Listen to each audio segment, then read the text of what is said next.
every major alliance for the United States in the Indo-Pacific is getting stronger at the same time. First time that's been the case since the end of the Cold War. And that's not because of Biden administration magic, not because they're sprinkling fairy dust on our allies and they suddenly want to cooperate with us. It's because our allies share common concerns with the United States about what they see as challenges from China, challenges from North Korea. That was Christopher Johnston from the Center for the Strategic and International Studies in Washington, D.C., who was formerly on the National Security Council in the United States under the administration of Barack Obama. Hello and welcome to News Desk.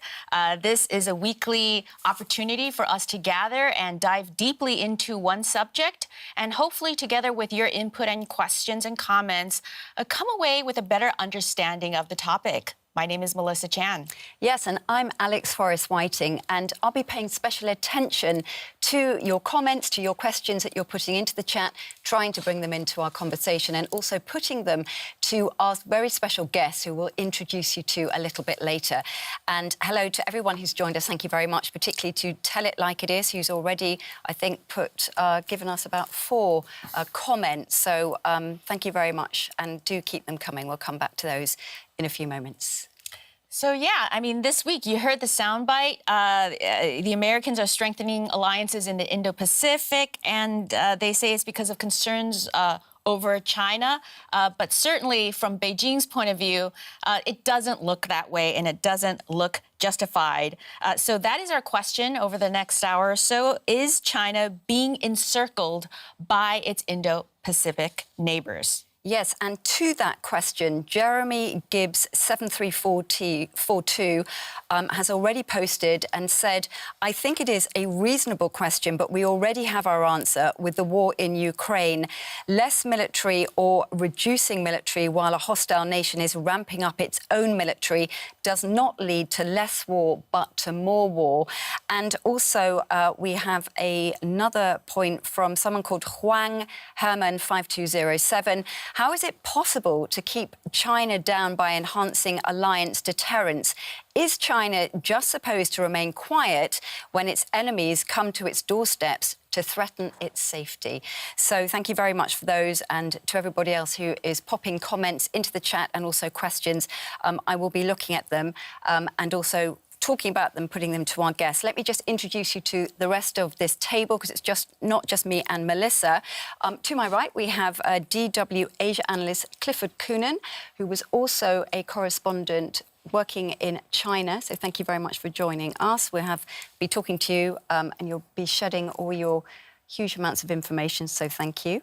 We have Dustin Hemmerlein, who's our reporter. Always great to have you here. Hello. Hello. And also we have Cherry Chan, who is with me in the chat.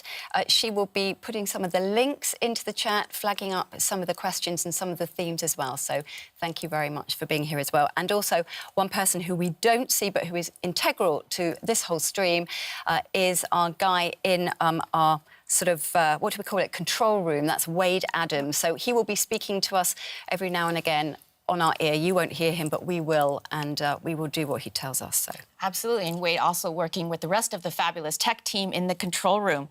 Also in a few minutes, beaming in from Asia is going to be Richard McGregor of the Lowy Institute in Sydney, and we also are going to have Aries Aruga of the University of the Philippines, Diliman. So it's going to be a lot of guests coming in to answer your questions and to also hear your comments. Yeah, so hello to a few of you who are already joining us. Armin Zechariah, thank you very much. And Shalaf, Com and Dante, hello to you and to everybody else who's joining. We thought that we would kick all this off by giving you a poll. You'll see it, of course, already on your screen. It would be great if you voted. And this is the question: will stronger alliances to counter China make the Indo-Pacific safer? We've got 3 options. No, China is not a threat. No, it will cause confrontation. Yes, China needs pushback. So please do vote on that, and we will come up with the results a little bit later in this stream. So it'd be great to hear what you think about that. Yeah, well, first things first, we're going to go to Dustin because these regional alliances they all have these crazy acronyms. We've heard of AUKUS, and maybe there's going to be JAUKUS, and then the Quad, and these trilaterals and bilaterals. So walk us through that. And, you know, we're talking about this, all of this week, because there's been quite a lot of activity diplomatically concerning the Asia-Pacific. We had the announcement from AUKUS, and you'll explain what that is on Monday. And then, of course, we also have the Prime Minister of Japan in Washington, D.C., meeting President Biden. Then there's going to be a trilateral, which we'll also touch upon. Yeah, it's very confusing. Exactly, it is confusing. And I was thinking this could be the name of a cartoon of some sort, like AUKUS, JAUKUS, and the Quad. I can very much imagine this superhero group. But it is not a superhero group. It is 3 acronyms and 1 trilateral meeting I want to fill you guys in on so you can follow the discussion better. The first thing is AUKUS. So AUKUS is a alliance between Australia, the United States, and the UK. And that's from the 3 things I just mentioned.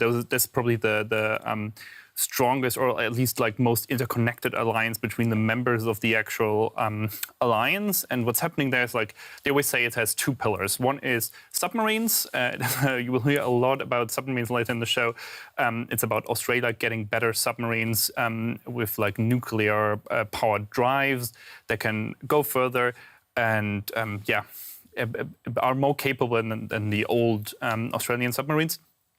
And then the second pillar is like general defense cooperation. So it's intelligence gathering, it's the exchange of AI, defense AI technologies, all kinds of military technologies.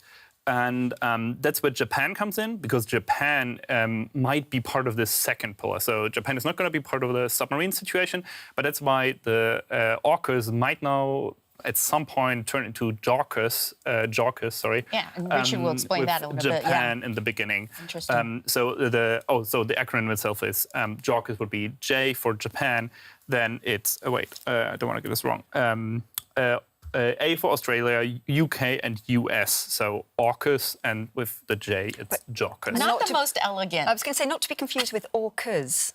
No, those are not orcas. So yeah. Anyway, so that's one alliance. And if you want to share my screen, I have like a map of this. Okay. So I can just show you guys what this is looking like. And this is like, I think this map is good because it kind of shows how, which is what we titled the show, right? How encircled China is in the middle of this. So you have Australia. First of all, the map is a bit moved. So if you are used to like opening Google Maps on your computer, it starts on a different position. So I'll give you some orientation. This is the African continent. This is Europe. Here's Russia, China, Australia. Here's the United States up here. And so this is kind of centered on China. And what you can see is, like, with all these AUKUS nations around it, it kind of gets encircled if you have like a very big picture view on the country. And if you want to unshare my screen now, I can pull up the other, or like more like draw you the other map that I wanted to show you guys. And this is another the other organization, right? Yeah. Exactly. That's the Quad. So the Quad is a different alliance. It's the US, Japan, India, and Australia. And the Quad is if I can show you. Yeah. I actually have to draw this map because we didn't find one. So please bear with me and my drawing skills. So Australia's here. Here's the United States. Sorry, I didn't want to go into Mexico there, but that's okay. We get the idea. Yeah. We get the idea. Japan, India, and Australia again. And again, I see a quadrangle. A quadrangle, exactly. That's what we call this in geometry, I guess. And again, you can see China is in the middle of things and kind of gets encircled by this alliance as well. This alliance is a bit different, though, than the first alliance. It's actually been around since for a long time, and depending on who the heads of states were, it kind of basically wasn't a thing for a long time.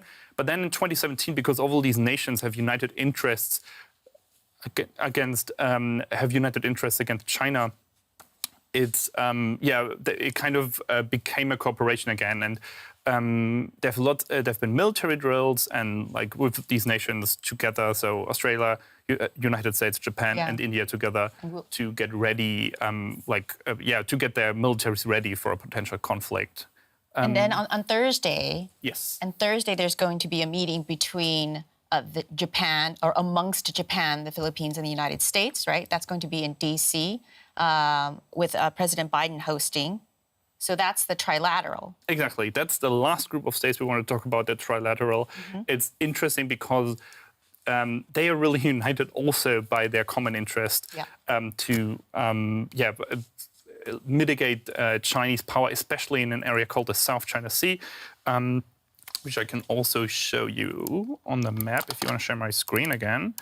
And we'll have our experts dive deeper into this, no pun intended, given the oceanic theme of all of this. But so this, let me just show you. This is where the South China Sea is, and then obviously the Philippines are here. Then Japan is here, and sorry, no, I'm lost. And the U.S. is the U.S. is here. In this direction. In that direction, in the west. And it's about the freedom of navigation. Exactly. So that's what they say and what they make their alliance about, is that the South China Sea should be free to navigate for everyone. Great. Any comments? Yeah, there are. Thanks very much, Dustin. 2 comments in particular. One is from somebody who's written in Japanese, and unfortunately I can't read that, so it's just a Japanese name, so thank you to whoever you are. This person says, as a Japanese man, I feel increasingly fearful as tensions escalate day by day, leading to instability in this region. And La says, a stronger military union of the NATO states and democracies is needed to ensure stability. Yeah, I also caught one comment from Schlaf Commandante. Somebody should contain the U.S. So there's that point of view as well. And that reminds me to remind everyone that our discussion, if you're just tuning in today, is the question, is China being encircled by its Indo-Pacific neighbors? And I want to play what the Chinese are saying about this. Here's Wu Qian. He's the spokesperson for China's Ministry of National Defense. And you can tell he's not happy. He's saying essentially that these security partnerships are only making the region more volatile. Take a listen and let us know what you think. The US, UK and Australia, by establishing a so-called trilateral security partnership, is essentially provoking military confrontation, increasing the risk of nuclear proliferation, intensifying the arms race in the Asia-Pacific and undermining regional peace and stability. So with that, I think it's time to dive into a little bit of a chatter about the AUKUS, JAUKUS thing. And joining us is Richard McGregor from Sydney. It's pretty late there, Richard, so thank you so much for joining us. He's with the Lowy Institute in Australia, and before that, he was a foreign correspondent based in China and also based in Japan. He has written books about both countries, and I've had the pleasure of being based as a reporter in Beijing when Richard was there as well. And at that time, he wrote a massively important book that I recommended to every new journalist coming into town called The Party. And that's not about martinis and wine parties, but about the Chinese Communist Party. And I highly recommend it. You guys should just jump on Amazon, check out all of Richard's latest books. Select one, buy it, read it. It's all very, very educational. So, Richard, thanks so much for joining us. Thank you. It's a bit late at night to be educational, but I'll do my best. So let's just start with the basics. Can you explain to us what Japan is actually doing with the AUKUS group? Why isn't it going to be called JAUKUS? And they keep talking about Pillar 2, so if you could explain that. I'm adding another layer of a question on top of it, but of course, if you're talking about Pillar 2, that begs the question of what is Pillar 1? Yeah, well, we're not quite at JAUKUS yet. It's still AUKUS, and there's a sort of J hovering around there, but it hasn't been attached to it. I think, as your colleague Dustin said, there's 2 pillars in AUKUS. One is nuclear-powered submarines. Australia is going to both buy them from America and, in theory, build one with the UK. We'll see whether that ever happens. The second is Pillar 2, and Pillar 2 really, I think, is best described as like a free trade deal on, arms, military technology, because when you do trade deals with America, military stuff is usually cut out. But what Pillar 2 does is by making, a free flow of military technologies, which would immediately go to Australia from America and the UK. And that's what Pillar 2 is. Now, Japan really doesn't want to be part of Pillar 1. There's all manner of nuclear allergies in Japan. And anyway, Japan already has quite good submarines of its own, and it doesn't need the sort of the distance that the nuclear-powered submarines can go. So they don't really want to be part of Pillar 1, but they do want to be part of Pillar 2, which basically gives them, the ability to access the best technology, but also to work with the US in particular, and the US and the UK to collaborate on technology. So the statement that came out from AUKUS defence ministers this week basically said that. They said that, recognising Japan's strengths and partnerships, we're considering cooperating with Japan on advanced capability projects. So that's where we are right now.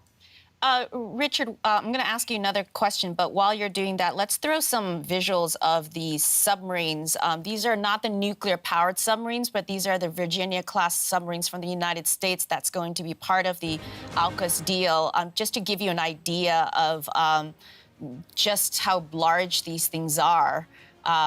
There's also, if you look soon, the video is going to show the submarine in the water. I mean, these are massive, massive things. Okay, so Richard, just to continue talking about AUKUS and the Pillar 2 angle of it, is there a reason why it isn't JAUKUS? Is this a hesitancy from Japan, or is it hesitancy from the original tripartite group of AUKUS that's preventing things from moving forward? Or is there a fear that if they move to JAUKUS, that's going to put too much pressure on China or have China react in a way that would be deleterious for the region? Look, I think it's a little bit of all those things and a mix of them. Certainly, the AUKUS partners, Australia and the UK, their attitude is we're just bedding down AUKUS ourselves, and so is it a really good idea to add another partner right now, which adds another of bureaucratic, a layer of bureaucratic complexity. That's the first thing. Japan itself moves very slowly on military issues, of course, because of their so-called pacifist constitution. Domestic public opinion in Japan has to be persuaded about something like that. That takes a while. Remember, Kishida is quite a weak prime minister at the moment, so there's restraints on the Japanese side. And I think also there's the other issue on the Japanese side. They don't have a great intelligence and security system. So the US has long been worried in sharing stuff from Japan that it will leak, actually. Japan, strangely enough, is quite a leaky country in that respect. So there's a whole bunch of things holding Japan joining in a fully fledged way back. And I think the last point you made about the impact on China, I think that's probably true as well from the Japanese perspective, up to a point. They're going to sign a whole bunch of deals in Washington this week, which won't make China happy, but they're probably going to do things in a methodical way and not just jump headlong into, adding the J to AUKUS. Clifford, do you have any thoughts on this? And then maybe after that, Alex, I'll check in with you about potential questions and comments. Yeah. Hi, Richard. Nice to see you again. It's been a while. It's a bit of a reunion here, actually, because all three of us were in Beijing at the same time. I think one thing that's interesting about this is the fact that if you look at the West more broadly, you can see how many sort of divisions there are, given that quite early on in the formation of some of these alliances, we had an issue with the French were supposed to build a submarine, and then they opted instead for a different vendor, which upset Europe. And now you have the situation developing where the French and the Germans are getting closer to Beijing again, and you have a situation developing that makes it very difficult for these alliances to find greater purchase within a broader Western context. So there's a lot of different moving parts right now, and I think if you look at the various partners in AUKUS and potentially JAUKUS, you can see a lot of commonality. But also within the broader Western context, you can see a lot of areas where it's going to be very difficult to find agreement, I think. Yeah, I mean, one thing, Richard, that we've been reading about is the concept of the lattice. Could you, I mean, I don't know if that's quite, I don't know to what extent that's really a popular parlance being used in the foreign affairs world in the Indo-Pacific, but my understanding is it's creating a Venn diagram of different groups, right? Instead of like one overarching group like NATO, the idea is to have all these bilaterals, trilaterals, Quad, AUKUS, maybe with a plus Japan, plus whatever, to create a lattice work of alliances in regards to both China and North Korea. Could you talk a little bit more about that? Who kind of came up with the term, or who's been driving that kind of strategy? Which country? I think there's often the assumption that the United States is driving a lot of this, and I wonder to what extent you think that's true. Well, it's certainly not just the US. I mean, the term lattice was that's a Jake Sullivan term, I think, the US National Security Advisor.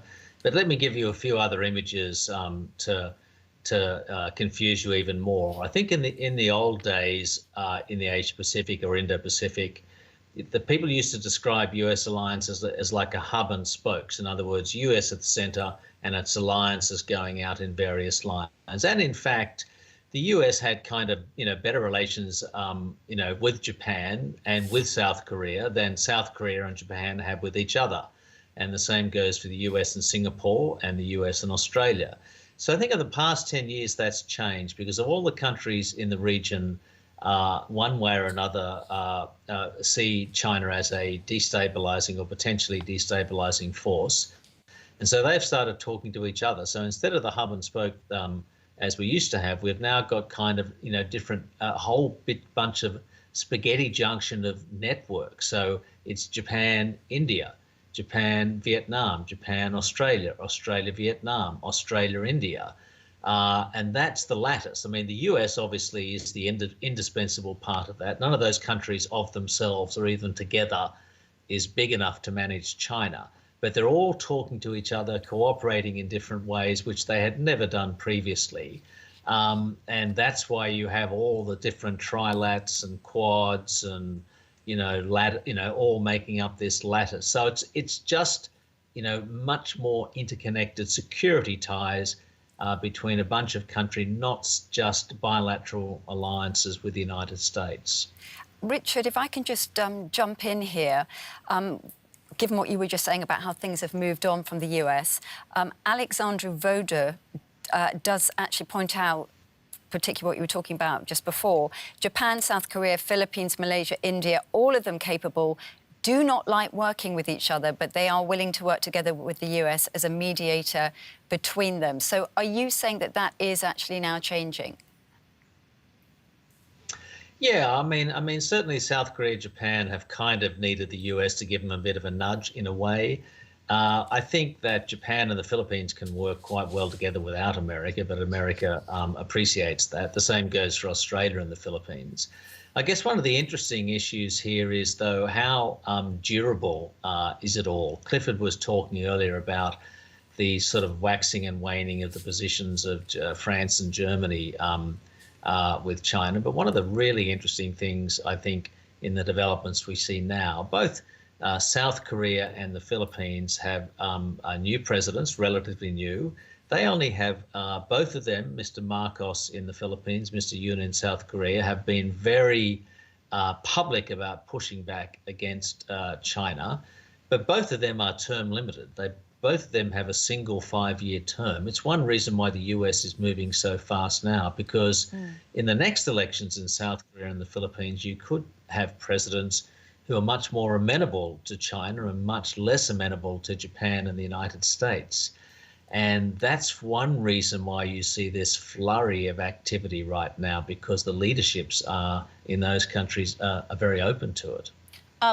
And since we're talking about the change of leadership, I mean, one thing that was really interesting is something that Dustin pulled up earlier about the timeline. I know we're going back to the subs a little, but it also gives us a sense of the timeline in which some of these policymakers are thinking in terms of how long, for example, AUKUS would be a structure in which they would operate in. Dustin, tell us a little bit more about that. And Richard, maybe you can comment as well as Clifford. Yeah, if you guys want to share my screen, you can see these projects, the submarine projects, are really built for a long time frame.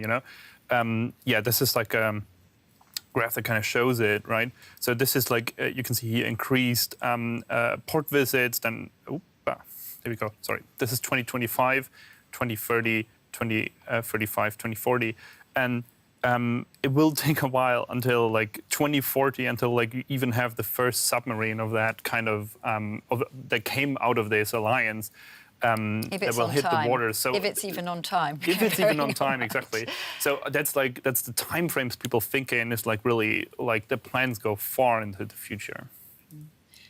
Yeah, Clifford, I was going to say, you're China, you're Beijing, you're looking at AUKUS, it's threatening, but you're also looking at this timeline. Yeah, and I think one thing that's also happening at the moment is that you're seeing a lot of...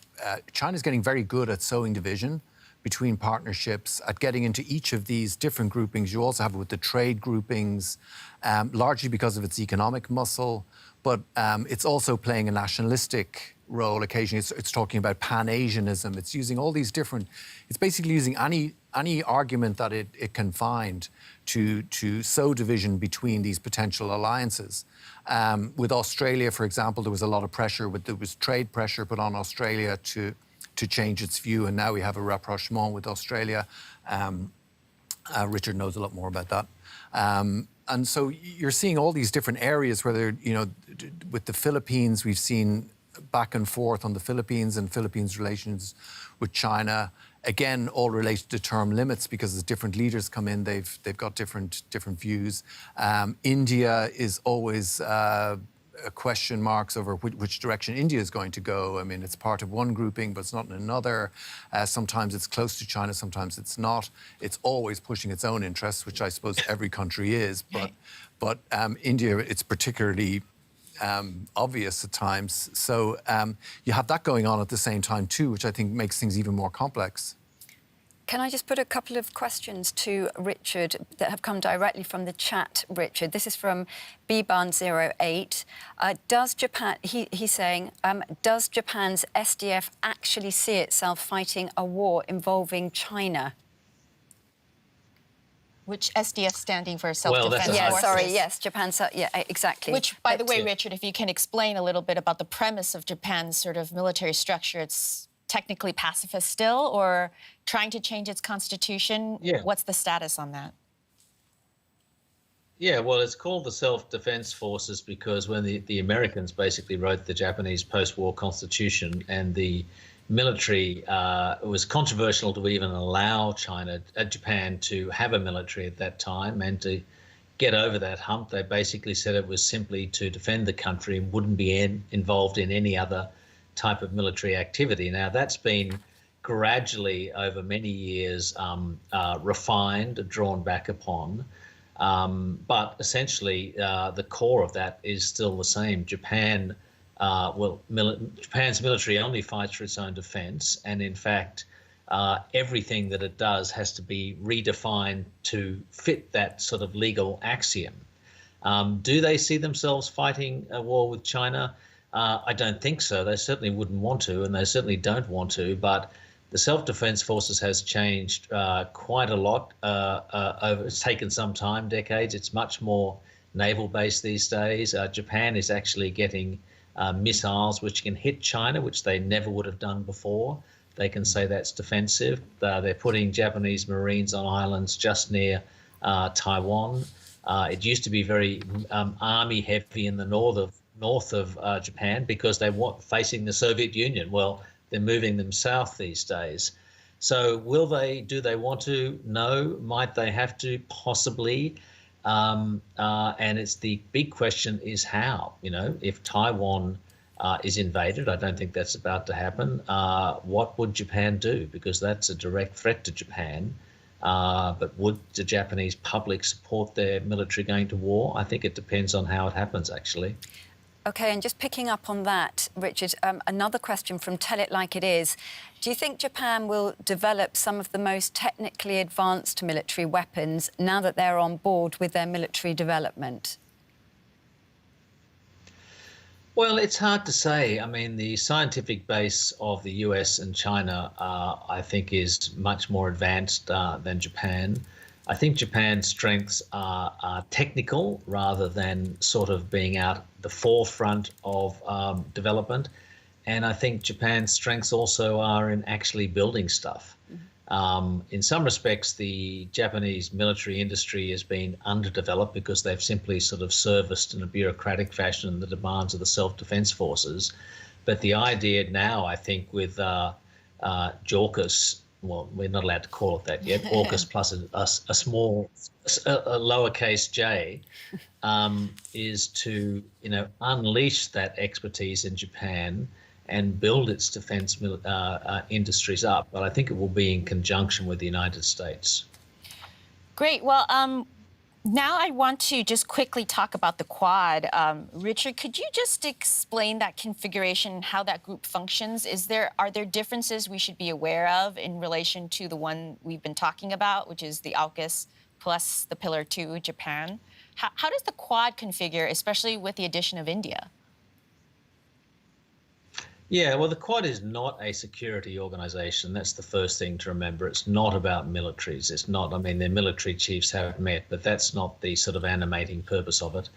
The Quad really, I guess, has come and gone over the years. One of the weaknesses of the Quad is that each member at different times thinks somebody else is the weak link and is going to make it unravel.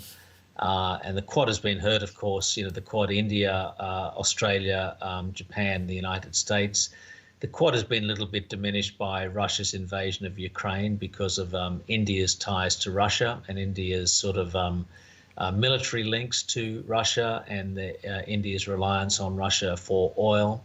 And so that has sort of, I think, just reminded people, I think, as Clifford said, we have in the world, we've got a European pole of power, China in Asia, the US in the Pacific, but India is its own separate pole. And India will act, very much in its own interests rather than, in alliance with anybody. Having said that, the Quad, they've had a number of leaders meeting. That's a big deal to get their, put aside meeting time for leaders. They've focused on things like maritime security, providing satellite coverage for fishing. The Pacific Island nations. They were getting involved in vaccines during COVID, but unfortunately India needed all its vaccines for itself. So the Quad is very much underdone at the moment, and people worry that it's getting too underdone and are looking for new initiatives, but it's not going to be a military alliance. It's certainly not an Asian NATO or anything like that. Alex, any comments about the Quad? And while you're at it, Dustin, do you mind pulling up that map where you drew the Quad, just in case anyone's tuning in and missed that at the beginning? I think we should just pull it up and have it up there for a little bit. Does that mean you have to redraw it? I can redraw it. It's fine. It's not my proudest moment to redraw a map, but I can try again, and you guys just have to deal with my drawing skills. Okay. Well, while he's redrawing the Quad, so everyone can kind of see. Well, Dale Davidson is asking or commenting really, saying America. We talked a bit about this before, but America is the grown-up in the room. With all these alliances, I would be more fearful in a world without a grown-up present, the US. And then we have this question from Ankit Barik. Don't you think Europe should play its part by building more allies and engage more on that part? I mean, we were talking about Germany a little bit earlier, but that's a point that's coming up, that, everything's very US-based, and I guess the UK as well, but not enough of the rest of Europe from that. Clifford, is that something that you can jump in on? I know the Germans have sent a frigate out to the Indo-Pacific. I know the French are a little bit more aggressive out there in the Indo-Pacific. It's very difficult to work out what Europe's thoughts on the South China Sea are, and I think a lot of them are clouded by trade issues. As I mentioned earlier about Xi Jinping is going to Paris soon at Macron's invitation, and next weekend Olaf Scholz is going to Beijing, which does complicate things. And so in terms of what how Europe sees this. Europe is also very distracted by Ukraine. The one area, though, where they do overlap is the fact that China is very close to Russia at this moment, and that's seen as problematic because, as we mentioned very early on about how the idea of these authoritarian states redrawing the world in their image between Putin and Xi Jinping is there. They've mentioned it.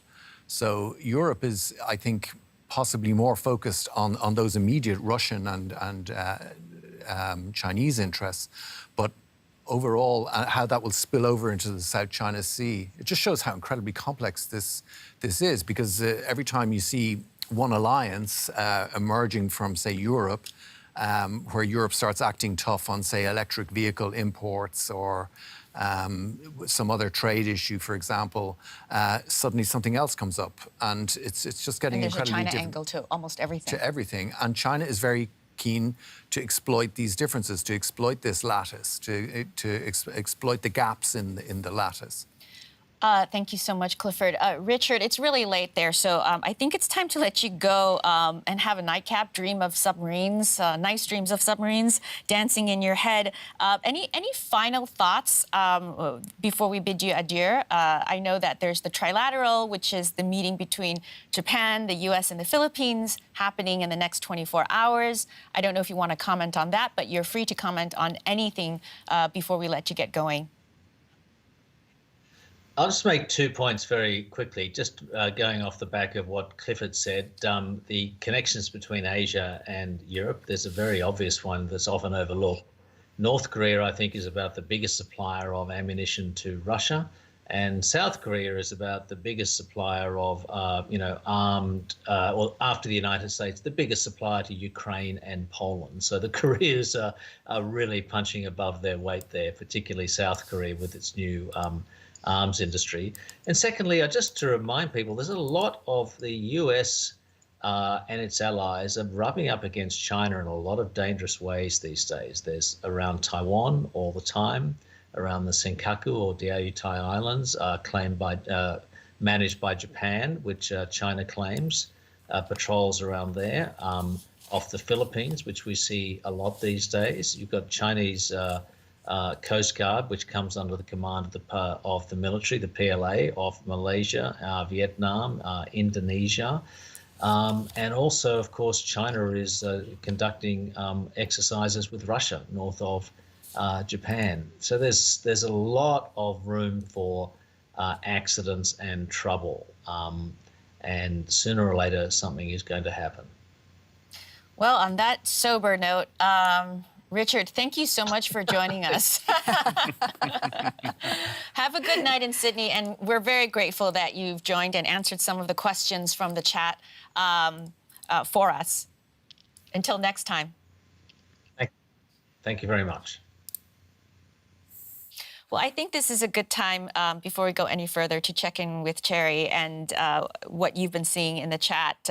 What has it been like in the chat? I've tried to follow along, but it's always tricky to talk to Richard, talk to Clifford, and also follow chat. But yeah. It has been a really lively chat so far, and people ask really good questions, I would say very interesting. But one point that we haven't touched upon, and I know that we will, it's more about the China's point of view and the China side of the issue. Some user points out, some people point out, they have the question of how the economic situation, for example, or the demographic changes in China could impact the power dynamics in the region. Some people also ask about China's influence in Asia and Europe in general, and how, for example, the Belt and Road Initiative can change its alliances and the US-led power dynamics. Yeah, Mick Biggins asked that, and somebody else said, "Tell it like it is." Says, "Nice question, Mick. I'd like to hear a response to that." So maybe that is something that we could some of the polling from a think tank in Singapore, for example, is showing that when you do poll different countries in Asia, actually a majority, slim majorities, I mean, again, it depends on the poll, show that they actually want good relations with China.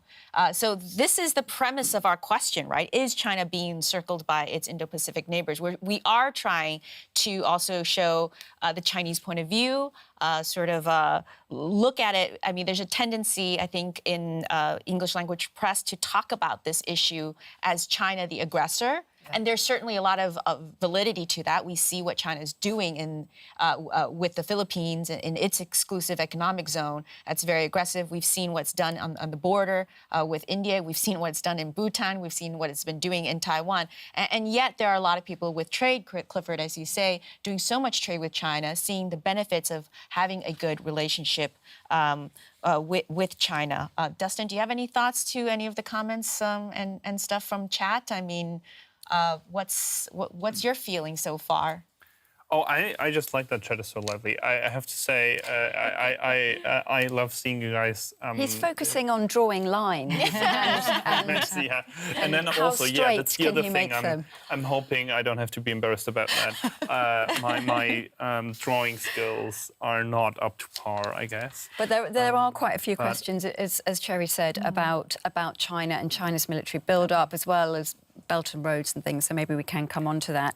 And you just mentioned the Philippines and Japan's relationship, and I think now you shortly, which is why I'm saying this, because it'd be great if we got some comments. Let's just do it. Let's bring in Aries Aruga, who's been listening to us. And while we throw some questions of our own to him, please post questions to Aries in the chat. We're going to throw as many as we can to him. Aries, thank you so much for joining us. He's chair of the Political Science Department at the University of the Philippines, Diliman, but I understand that you're actually joining us from Tokyo, also a very late hour. Aries, I have always wanted to ask you also that I'm sure you've gotten this, but your name, your first name, is, of course, references in Greek, the god of war. And so I think it's rather poetic that you work on national security issues. So there you go. Maybe it was destiny in the name. But thank you so much and welcome. Thanks for joining us at News Desk. Yeah, thanks for having me. And it's a pleasure to join this program, and I look forward to a very fruitful conversation. Well, I think just to kick things off of my own, I mean, historically, I find it quite incredible that Japan and the Philippines are engaging in the way they are. I mean, after all, in World War II, Japan's atrocities in the Philippines is some of the worst. I mean, I think there's a tendency to think about Japan's invasion of China. It is arguable, though, quite arguable, that some of the worst atrocities took place not in China, but actually in the Philippines. And these are our grandparents, right? We remember that generation told us about the things that happened during World War II. And I don't think people forget that. And so here we have a situation where the leaders of Japan and the Philippines are developing such a strong military relationship. So I think maybe we can start off with that. Is this something that, I think it's incredible that things have changed and shifted that much, but maybe it's just come naturally over recent years. How is this happening? Yeah, you're correct. Manila was the second worst city devastated by the war during Second World War, right after Warsaw. And this is why you can't really see any more colonial architecture in Manila, because the city was pulverized, because we were an American colony back then before the war, and Japan wanted to make an example of possibly Asian countries that are being very comfortable with Western influence. So they wanted to make an example out of the Philippines. And you're correct, there's an entire set of Filipinos that have not forgotten about World War II atrocities. But I think there are two factors that have changed the tide in terms of the evaluation and the appreciation of Filipinos towards Japan that might not be similar with other sentiments of Southeast Asians with respect to Japan. The first has something to do with the labor migration of Filipinos to Japan for work. we're talking about in the hundreds of thousands. So these are lives that have been economically benefited from being able to work in Japan, uplift their socioeconomic status. Overseas Filipino workers in Japan there are lots of them, and therefore Japan was seen as a generous country where Filipinos could pursue opportunities that would not have been present at home. The second has something to do with the consistency of Japanese help in terms of official development assistance. Many have said that, well, Japan has been doing yen diplomacy for years, but unlike other major powers, Japan has consistently been the top source of official development assistance.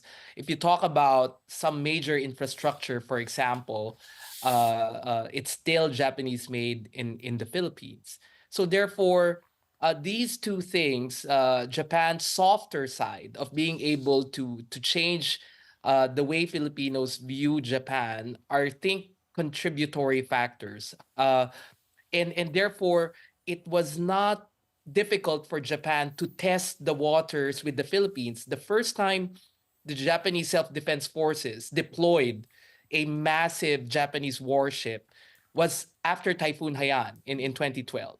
So they were trying to test how the region will receive this mobilization of military unseen since World War II.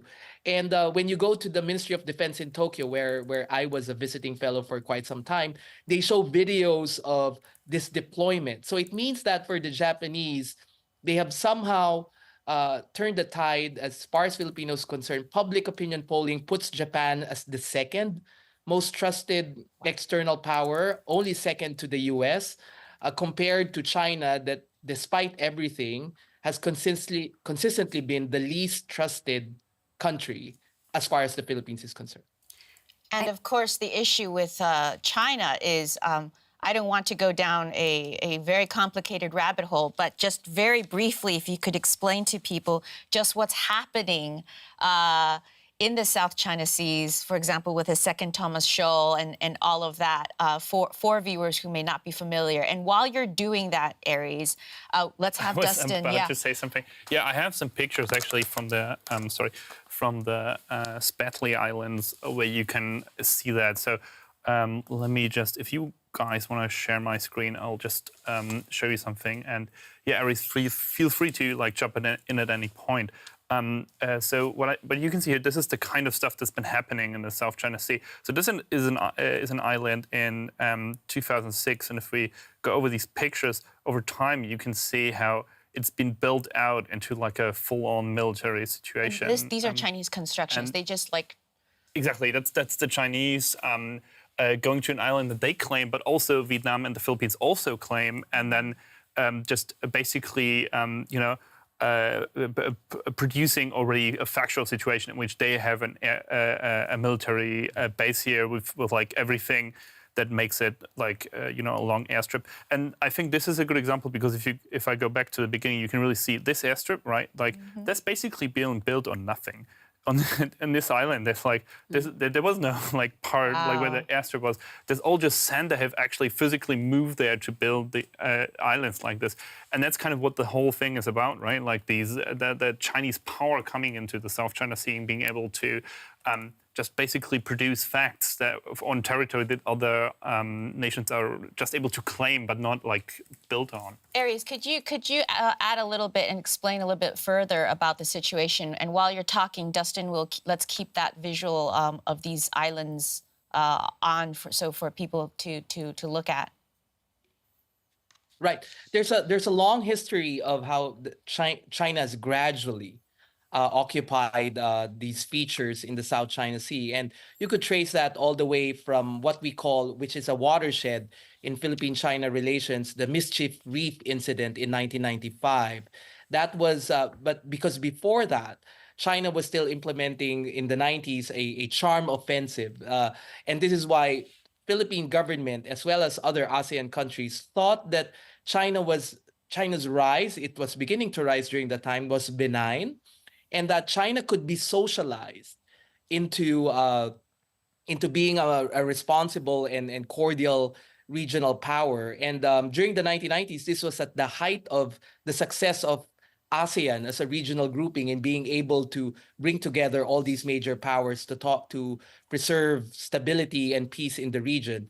A lot has changed since the 1990s, and the construction, the artificial construction of these features, as well as the militarization of these features, is the major development in terms of the ability of China to basically dominate the South China Sea. And this is why it's quite interesting that China accuses the Philippines of changing the status quo in the South China Sea, when evidence will tell you otherwise, that if there's one country that has totally changed the status quo in the South China Sea, it's not really the Southeast Asian claimants, although, of course, other countries, including the Philippines, have also put features and occupied them, but not to the same extent as China. And this is the the crux of the second Thomas Shoal predicament right now, because at the moment, what China, I think, is trying to just hope and want is for that ship to give up and just collapse. And because if that happens, then the Philippines will be stopped, will be prevented from making sure that that thing continues to be there, because if it gives up, then China has won the game, because it will be very difficult for the Philippines to put up features right there, because that will be, again, in violation of the supposed that the status quo needs to be preserved. And just picking up on that and the whole area of the South China Sea, we know, of course, that various vessels belonging to the Philippines have been attacked by water cannon, by ships belonging to China. And we have this question from Tam Giang, who says, how will the group react if one, for example, the Philippines, is attacked with water cannon initiated by China in the South China Sea? I mean, so far, we know that nobody has reacted, but could that be a possibility? Let's hold that really quickly. I want to add to that question, actually. But before we go further, very quickly, Clifford, why is China doing this? Very quickly. Well, yeah, and on this issue, it's very interesting, because all the way through the construction of these islands, China denied it was taking place. Every single stage of it. They denied it was happening. I remember. Right? And yes. that was what was going on. They denied that it was going to have a landing strip. They denied it was going to have a landing strip that could take bombers. They denied that there was going to be missile silos. And that's what's happened. And so in terms of the encirclement argument, it doesn't fit the encirclement narrative, because this is in the middle of the territory which, regardless of the fact that there's competing claims on this area at the moment, the Philippines at the moment is recognized by the international tribunals as having that it does belong to the Philippines. So, and China is doing this. Well, this is the question. Why is China doing this? Why would you build an Air Force base in the middle of territory that belongs to a sovereign state? And I think there was I think that's basically what it comes down to. Unless you're trying to dominate the natural resources of the region, you're trying to dominate shipping lanes, there's no other reason. So that would seem to be the answer. Let's pick up on that question from the person in the chat to Aries. And while we're doing that, I think we do have video footage of these water cannon confrontations. Yeah. So I just pulled up a report by us. I can just play it here. Okay. It's like a TV report, so you will see little bars come in who will tell you the name of the person who did the report. Is that your colleague James Chater? But you guys can just watch these visuals while Aries, So just to remind you of the question, it was from Tam Giang. How will the group, and I guess we're talking about the Philippines, Japan, and around the region, how will they react if one, country, such as the Philippines, is attacked with water cannon initiated by China in the South China Sea. And I think the main thing I want to add to that is we are going to have in the next 36 hours that trilateral, right, that President Joe Biden is hosting in D.C. with Japan and the Philippines. Aries, you tell us, I understand that they are going to make it's expected that they're making some announcement of trilateral freedom of the navigations of the seas. So we've seen the Philippines and China kind of in confrontation. But when you have a U.S. naval ship involved, that really changes the calculus. So talk to us about that. Answer the question from the chat. But particularly, I'm interested in if a U.S. Navy ship is harmed. Or frankly, we haven't seen any deaths yet. But if any naval officer of any country, of the Philippines, is killed, that's very dangerous. Yes, indeed. But so far, what we're seeing is really what we call gray zone tactics by China. So if you notice, what is being deployed is not necessarily the Navy, but Coast Guards, White Hulls, and or Chinese militia, meaning the Chinese government allows non-state vessels to be able to conduct some form of law enforcement activities on what China claims to be it's part of its sovereign territory. So the water cannoning incidents, we only know that because the Philippine government has started exposing this starting February of last year. The previous administration of Duterte has carried out a very accommodationist, pro-Beijing stance. And part of this is putting a lid on everything that happened. So this water cannoning has been going on for quite some time. We just don't know it because the media is barred from being able to see it. And so what the Marcos administration simply did is to be transparent about it and for the entire world to see. And this is where all the support from like-minded states, the United States, UK, even EU powers like even Germany and France has come out with statements in support. And if you notice, there is no indication of de-escalation. So far, the water cannoning has resulted in physical harm. But we also know that there was one incident where a high-ranking Filipino military official was in one of these vessels, particularly the chief of staff, the armed forces.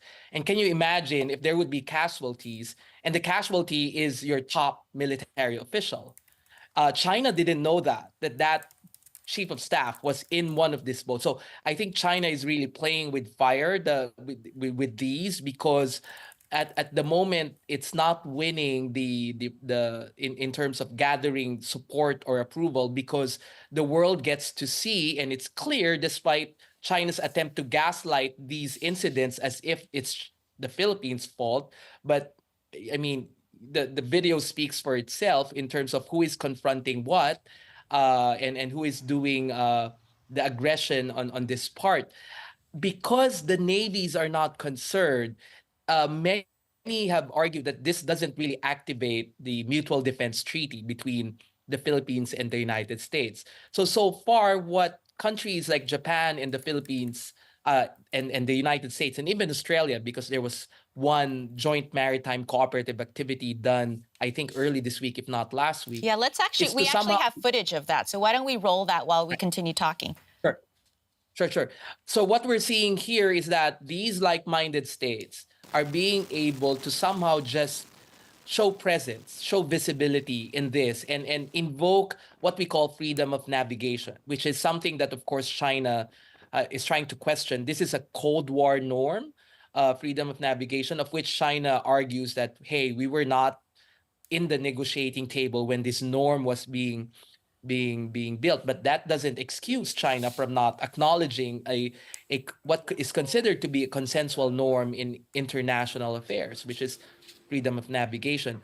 The trilaterals and the deepening of the security cooperation between countries like the Philippines and Vietnam, together with other states like Japan and the US, indicates two things. At first, that supposedly ASEAN, the Association of Southeast Asian Nations, would be the default institutional mechanism to somehow stand up against China collectively. But as we have seen, this is not materialize, and ASEAN has remained divided. We've even heard that there is some implicit criticism of what the Philippines is doing in terms of exposing Chinese aggression in the South China Sea. But at the same time, what we're seeing is that China doesn't like when certain countries group together because they always feel that this increases their insecurity. So somehow China is itself producing all of these unilateral arrangements because it has not toned down its behavior in the South China Sea. It has not de-escalated, and it has not conducted itself, in my view, what could be behavior that is supposedly to a good and responsible neighbor in the Indo-Pacific. Aries, I just have to jump in here because we have had a question 3 times in the chat from somebody called Who Are You? And it is directly directed to you because you just mentioned ASEAN. Could you ask Aries about the upcoming ASEAN summit? Will there be naval alliance on the table or not? What would, basically, what will it be when it comes to China? So they're asking us in 3 different ways. Very keen. You were just saying that actually it's perhaps not as united or as strong as it could be. Yes, the idea here is that you could trace this as far back as 2012. 2012, there was a standoff in Scarborough Shoal, which is the one nearest to the main Luzon Island of the Philippines. And so here, the Philippine Coast Guard carried out a law enforcement operation against Chinese poachers. Then the Chinese came in with their own forces. The Philippines back then had no strong enough or big enough Coast Guard ship, so they deployed the only naval ship that the Philippines has. So this tells you about really the bad shape of the Philippine Navy just 12 years ago. And that escalated things. The US intervened and was supposed to broker some form of agreement that both countries will leave Scarborough Shoal. The Philippines did, China did not. So until now, China has put up a presence in Scarborough Shoal, prevented Filipino fishermen from using the Scarborough Shoal because it's supposed to be a rich area where the fish spawn. And therefore, this was a traditional fishing site for Filipinos. In 2012, ASEAN has not, for the first time in its history, was not able to come out with a statement, because the Philippines insisted to put a strong statement on Chinese incursions in the South China Sea. But when no statement was given, the Philippines then started the case with the Permanent Court of Arbitration. So that's the history. It indicates to you that as far as the Philippines is concerned, it doesn't jump over ASEAN. It still believes that ASEAN is still the best way to solve regional disputes. But when ASEAN is not working, I think it's common sense to explore other ways of doing this. And one of these ways is to cooperate with those states that could help promote the national security interests of the Philippines. Because at the end, some ASEAN states might not like what we're doing. But as far as the Philippines government is concerned, it just is doing what it needs to do in order to protect its national interest. I hope ASEAN states appreciate that, because they do the same thing. So just to answer directly that question from Who Are You, will there be a naval alliance on the table or not at the upcoming ASEAN summit? So basically you're saying no.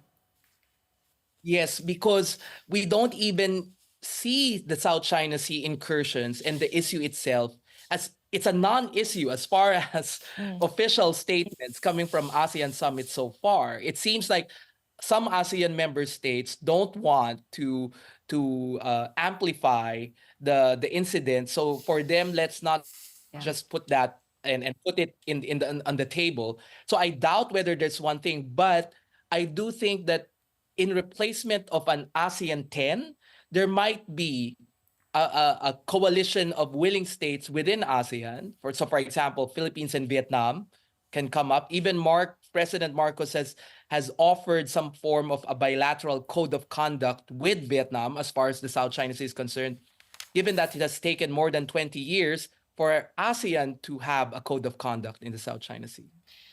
Thank you. Aries, thank you so much for joining us. It's really late in Tokyo, so I also want to make sure that you don't go to bed too late at night, and also wish you dreaming of nice dreams of submarines, like I told Richard McGregor earlier.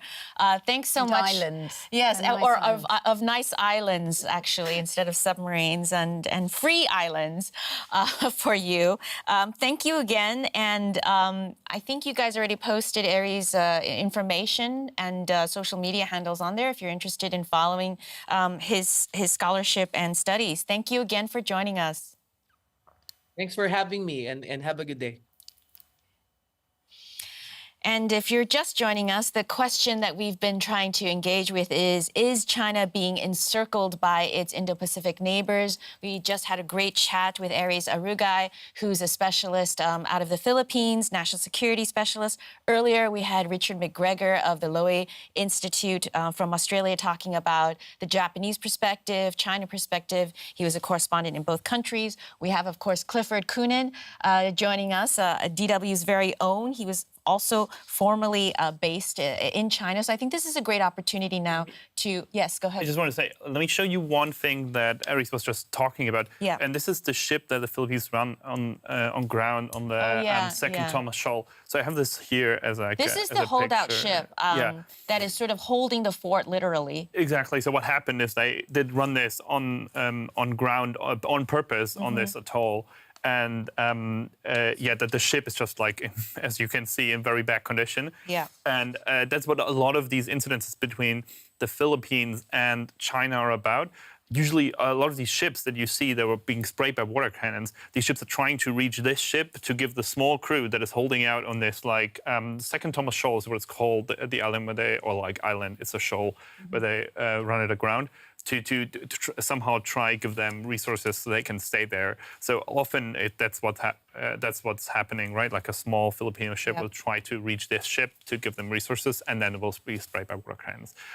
Excellent. So again, the question is China being encircled by its Indo-Pacific neighbors? I think it's time to maybe take a closer look at the Chinese point of view and have Clifford weigh in on that. And with that, I also actually want to share a soundbite. This is from the U.S. Admiral John Aquilino, commander of the United States Indo-Pacific Command. So he would be the person in question making big decisions if there was ever some kind of hot conflict. He spoke at, actually, a Lowy Institute event. That's the think tank that Richard McGregor, we spoke with earlier, is a part of. And the Admiral talks about taking Russia and China at face value, listening to what the leaders say, listening to what Putin and Xi say, and not second-guessing them. So have a listen to that soundbite, and then we'll take a closer look at the Chinese point of view. First, when those two leaders speak, we should listen, because they normally tell us what they're thinking about. Specifically, President Xi said this is a relationship that the world hasn't seen in 100 years. I took note of that. Everybody else should. Authoritarian nations coming together to deliver their message and their view of what the international world order should look like, how the rules should be written. That is the most concerning thing. So, I mean, Clifford, over to you. How do you react to that soundbite? And could you sort of present the Chinese point of view and what they're thinking with all of this activity?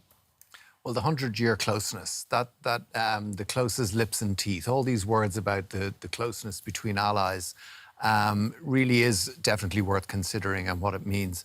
I was struck just listening to Aries there about it's kind of amazing how few friends China has. You know, how it's had this incredible period of economic expansion.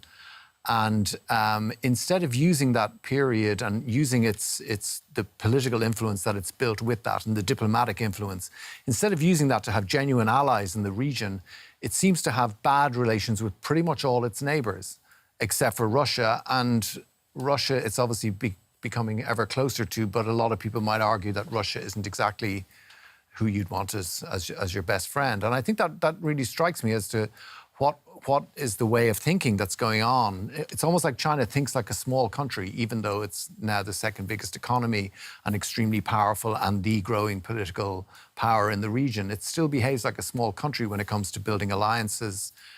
And they're constantly forcing their neighbours into these weird formulations. I mean, we had India. Prime Minister Modi went to Bhutan recently, which is an area where China and India are battling for influence. The Philippines, Duterte was very much in favour of approachement, as Aries said, but in the end, even he had to turn around. Now he was an unreliable character in many ways as a president, and he said he was going to go on a jet ski with a knife between his teeth to attack any Chinese sailors who tried to attack the ship. But at the same time, you can see that Indonesia, for example, within ASEAN has become quite close to China again, but that's largely an economic issue. And one of the questions earlier was asking about the Belt and Road, which is this infrastructure plan which is stretching all over the region. China's trying to use economic influence, but it doesn't seem to be trying to match that economic influence by building up real alliances within the region. And so in some ways, that makes the whole argument that China makes about feeling encircled almost like a form of paranoia, because basically there are a lot of opportunities for China to make friends. It's not using them. Instead, it's building Air Force bases in the middle of the South China Sea. It's antagonizing its neighbors, and it's in a constant state of pushback against its neighbors. Vietnam is a country with which you would think, given that they're very ideologically similar, that China would have very good relations, but they have terrible relations. So overall, it's very difficult to see what the guiding strategy is here beyond making sure that China is at the centre of the region. And yeah, there are quite a lot of comments about China generally. Spock's lesser-known second cousin Bruce. Wow, people really do have some fantastic names. Can we talk about China's military build-up and aggression, please? It's the whole reason for these alliances and pushback. Well, we've just been talking a bit about that. I don't know if there's anything more to add before I go on to another one. I mean, really quickly, it's got the largest Navy in the world now in terms of number of ships. It surpasses the United States. Yeah. So that's quick answer. Next. You did just mention Belt and Road, but how strong is China's sphere of influence in Asia and Europe? I mean, we just talked about the neighbours as well. You were talking that it's very strong economically, but it hasn't actually set up those proper relations. That's right. They're built on these strange foundations in a way because demographics are against it. A thing is always that you want to get rich before you get old. China's getting old before it's gotten rich. Yeah. It is rich, but the wealth gap is enormous. So you have a lot of people who aren't rich. And it's a question about how that unfolds. And that could lead ultimately to massive instability in the region because when the funding, China is wrestling with a lot of debt at the moment, and when it runs out of the funding for things like the Belt and Road, it's going to face challenges that could have repercussions right across the region. And one other quick point, which again has come up a few times, Rennie's just said it, I know this is slightly changing the subject, but I think it's important. How does a Trump presidency affect the situation, and will it affect it, particularly with relations? Is that too unfair to bring that in at the end? Yeah, I think that is going to be a News Desk entire hour-plus topic closer to the U.S. election. How about that? Let's promise that to everyone in chat. I actually want to go to check in with Cherry and the polls and what you've seen in chat. Yeah, so we have more than 800 votes for our poll. Nice. Thank you to everyone. The result is quite one-sided, I would say. 74% of the people voted yes. Oh, sorry, the poll question. I will just repeat it again. With stronger alliances to counter China and make the Indo-Pacific safer. So 74% of the people voted yes, China needs pushback. now it's 16% said that no, China isn't a threat. And then there's 11% of the vote goes to no, it will cause confrontation. Interesting. And just to emphasize, because people always give us a little bit of a hard time in chat, we understand this is not a scientific poll. This is just to engage with the community and have a little bit of fun with you. Well, with the poll finished, I think if we can, I'm curious about what everyone's reaction is to the poll, or any other thoughts you have about the conversation so far. Take it away, Alex. Yeah, sorry, I'm just making sure that I haven't missed anything in the chat, because there's still lots of comments about Trump, but I know we're not going to mention him.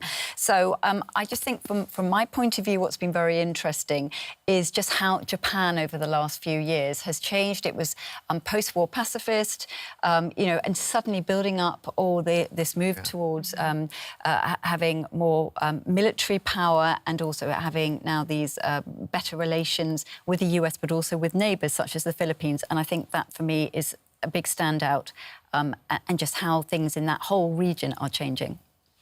Clifford, yeah. I mean, you had some great thoughts about the Chinese point of view, but anything more in response to the poll, or? One thing I keep thinking about, which was mentioned as well by Aries, is what happens when a sailor dies.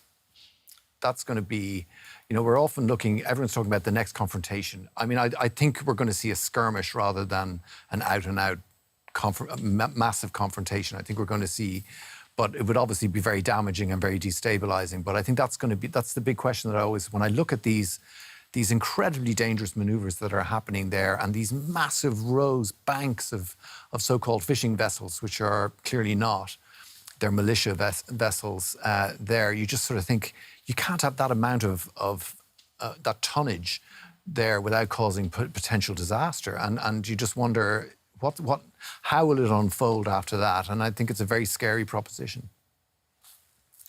Yeah, what do I think? I think this might be awkward since we're sitting right next to each other, but my takeaway is something Clifford just said. I think it's interesting that China has built, it's always so much pushing and has having difficulties like building an alliance. Maybe it doesn't want to. And then the other thing I really want to take away is your promise that we're going to do an episode about Trump and the world. I would love to be on that. I think that's a great idea. Yeah, my takeaway is that, one point that I think Clifford mentioned is really interesting, that you said that China has been building relationship with other countries based on economic cooperation. And that's also one thing that I observed when I was in Kenya actually last year. That's another discussion. But I also feel like in all this, in this continent, with all these countries, they're also really trying to force economic cooperation, but then you don't really see other aspects of partnership or friendship or improving ties. So I think that's a really interesting point to look into also. Yeah, one thing for me that's really interesting is the discussion earlier about the lattice, right? The strategy of bilaterals, trilaterals, AUKUS, maybe AUKUS plus the Pillar 2 with Japan, the Quad. All of this is it's very new. I've been covering the Asia-Pacific region for 2 decades, and it used to be these very traditional bilaterals, or trying to get everybody literally on board, some kind of group, and have a meeting. And this lattice thing where you have these interwoven different countries meeting up with different countries is a fairly new phenomenon. And I want to emphasize that so that people understand that, looking very long term over the course of 2 decades, 3 decades, we are looking at a new orientation for how countries are managing their foreign policies in the Indo-Pacific. And it has to do with the rise of China. So it's been a great chat. We hope you think so too, and that thank you to everyone who took part with your questions and comments. Yeah, sorry that we couldn't get to all of them, but thank you very much. Really, so many good questions, and I do feel a bit bad that we didn't manage to get to them all, but thank you. Just a quick one that we will be back again next week. 24 hours before the stream on YouTube, we will tell you what the topic will be, and we really hope that you can join us then.